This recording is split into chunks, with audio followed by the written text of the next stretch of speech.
পয়গম্বর মুসা নবী আল্লাহর কাছে কথা বলার জন্য যাচ্ছে, এমনি একজন ধনী লোকের সাথে সাক্ষাৎ। ধনী কয়, মুসা রে, ও মুসা, আমার এত ধন হিসাব রাখতে পারি না, আল্লাহরে জিগাইবানি কি করলে আমার ধন কমবে? মুসা নবী কয়, ঠিক আছে জিগাইব। একজন বৃদ্ধার সাথে, একজন মহিলার সাথে দেখা। মহিলা কয়, মুসা কই যাও, কই যাও রে মুসা? মুসা নবী কয়, তোর পাহাড়ে যাব, আল্লাহর সাথে কথা বল।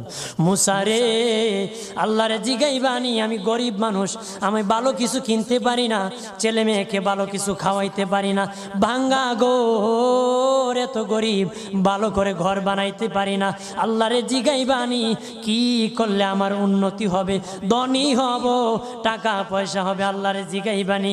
আল্লাহ মুসা নবী কয়, ঠিক আছে, আল্লাহরে জিগাইব, তুমি কেমনে ধনী হইবা?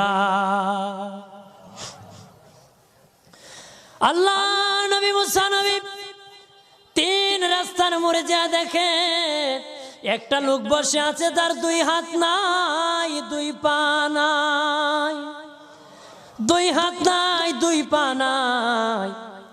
ওই লোক ডাক দিয়া কয়, মুসা রে, জীবনে কোনোদিন নিজে হাঁটতে পারি নাই, নিজ হাতে খেতে পারি নাই, কেউ খাওয়াইলে খাই, নতুবা উপবাস থাকি, বৃষ্টি আসলে ভিজি, সেখানে আমি আবার শুকাই।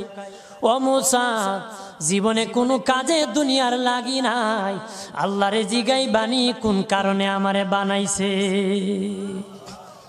আল্লাহ কয়, জিগাই মনে। মুসা নবী কয়, আল্লাহরে তোর পাহাড়ে মুসা নবী, মুসা ছিল কালিমুল্লাহ, কথা বলার প্রেম ছিল, কথা বলতো, কথা বলার প্রেম ছিল। কথা বলতে বলতে শেষ দিকে আল্লাহ গো, আসার সময় 3টা লোক আমার কাছে প্রশ্ন করেছে। একজন লোক হলো ধনী, কিভাবে তার ধন কমবে গো?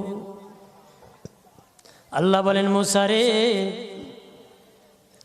তারে জানায়া দাও, যাকাত দেওয়া যেন বন্ধ করে দে, শুকরিয়া আদায় করা যেন বন্ধ করে দে, তাহলে আমি প্রভু আল্লাহ সুবহানাহু ওয়া তাআলা তার ধন কমায়া দিব। যদি শুকরিয়া আদায় বন্ধ করে, তাহলে ধন আমি কমাই দিব।